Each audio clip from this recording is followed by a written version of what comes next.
Hi everyone, my name is Angus Roger and I co-authored a report that we just released on Upstream FIDs in 2017, where we saw a big jump in projects getting sanctioned and also looking at what we see happening in 2018. So the report got a huge response. We got lots of client crews coming in, we got lots of press crews coming in.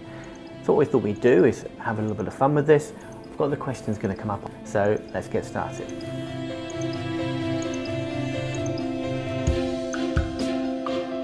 So the first question is, what are the factors which are driving FIDs? Okay, so there's a few things here. So I'll try and break it down into about 3 different things which happened in 2017, which enabled companies to feel confident again. One was oil prices going up. Related to that, company finances were looking better. And then the third point is that costs were down. You put these 3 things together and companies are feeling more confident about the upstream world. And that confidence led them to sanction more projects. But, and there's always a but, right?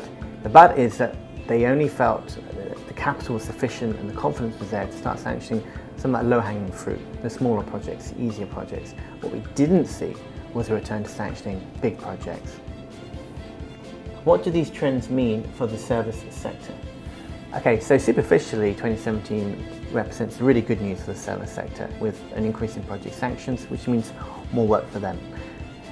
However, they really needed that. 2015 and 2016 were really dark days and companies were going bankrupt and there's a lot of consolidation. So superficially, 2017 looks like the shot in the arm the service sector really needed. But it's a little bit more complicated than that because it's good news for some and not great news for others. What I mean by that is if you look at the type of projects that were being sanctioned, so we saw more subsea tiebacks, more kind of those smaller type of projects, that's good news for subsea players.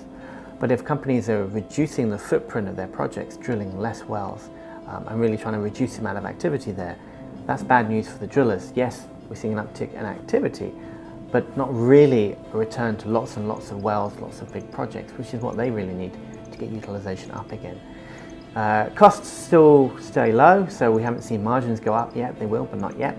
And then finally, I guess the kind of forward-looking element of this is that if companies are looking for more short cycle projects, to speed up that process, go from long cycle to short cycle, quicker payback, that means the service sector has to deliver that. They have to deliver projects faster and better than they have before. And the question mark is whether that's actually going to happen. Where are the FID hotspots? Okay, so some of the countries which will be hot in 2018 were the same ones which were hot in 2017. I'm thinking Norway, one of the most popular destinations in 2017 for new sanctions. It's going to be hot again in 2018. Its neighbour UK actually is going to have quite an interesting 2018 as well. We can see some more projects happen there, though a lot smaller than what we're seeing in Norway. In Asia Pac, China, Lingshui, big deepwater gas project, that's already been sanctioned. We've seen a project sanctioned, Pagaga in Malaysia. We're going to see some more sanctions there, we think. So more happening in Asia Pac than we've seen in the last few years. A couple of wild cards for you, maybe Romania. We're going to see some offshore gas projects there. Not seen a lot happen in Romania for a while. And then across the pond, Latin America, so Mexico and Brazil are super hot in the industry right now from an exploration perspective, from a business development perspective. Also, we're going to see some more projects sanctioned there as well. So Mexico, look out for E&I, they'll be sanctioning a project there in Mexico. And Brazil, again, we saw some big deep water projects get sanctioned in 2017.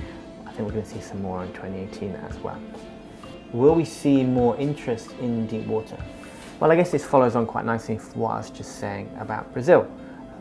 A huge amount of deep water focus there, and we're going to see some more in 2018. But let's take a step back. Let's not talk about countries. Let's talk about deep water itself. And this is kind of one of my favorite topics, to be honest, because I think that deep water industry has really turned itself around in a big way. So back in 2014, oil prices crashed, and you looked at the deep water projects that potentially could be sanctioned, and they didn't have a snowball's chance in hell of being sanctioned because the costs were way too high. We had $50 oil and break-evens for some of these deep water projects were $90, $100. So at that point in time, 2014, the deep water industry, as we saw it, is in big trouble. Zoom forward to 2017, the number of projects that were sanctioned, the highest number was in deep water. So it's bounced back in a big way. 2018, again, we're going to see a lot of projects sanctioned in deep water. So how has this turnaround happened?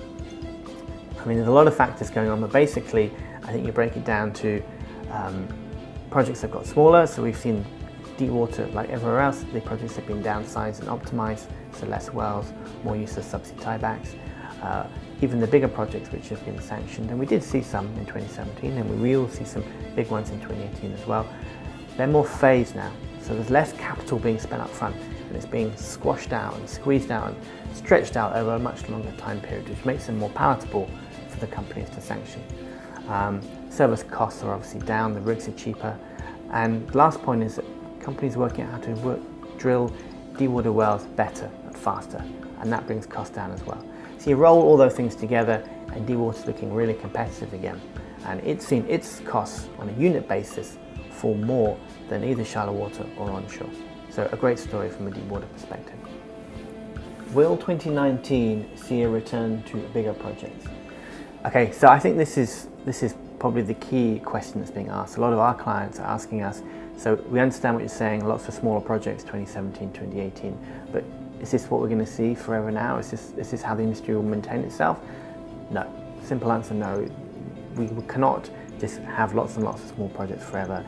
It will not sustain the industry. So bigger projects are coming. That is inevitable. We will see a return to bigger projects. I'm thinking specifically about the LNG. This is where this trend is going to manifest itself, I think, strongest.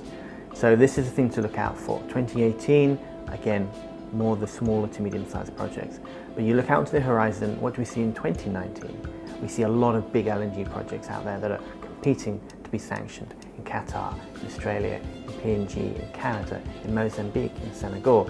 So we're looking to jump through the door at the same time.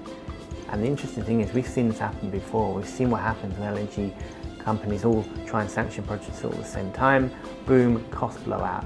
And it gets pretty messy and a lot of value is destroyed. So this is the next narrative. This is going to be the next story. Lean and mean in 2017, 2018. Then in 2019, we see these big LNG projects. The question is, what's going to happen? Are we going to see another blowout? Or, and for me, this is probably the thing I'm really looking out for, are we going to see some try and sneak into the back end of 2018, try and get sanctioned before the rest, and lock in those lower costs, try and avoid that cost blowout. That inevitably will happen if a lot of really, really big projects all try and get sanctioned at the same time. So that's the thing to look out for. Those companies coming in the back end of 2018, which ones can get sanctioned first? Will Australia see a second LNG boom? Well, I guess this sort of feeds on from the last question really, really nicely.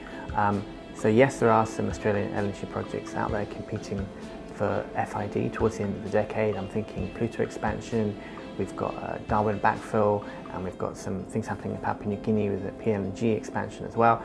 There's a lot sort of poised there, but it feeds into what I was saying before. They are competing. They're competing in a very competitive world, to put it really simply. You've got Qatar and others, very, very low-cost projects. So it's not a slam dunk.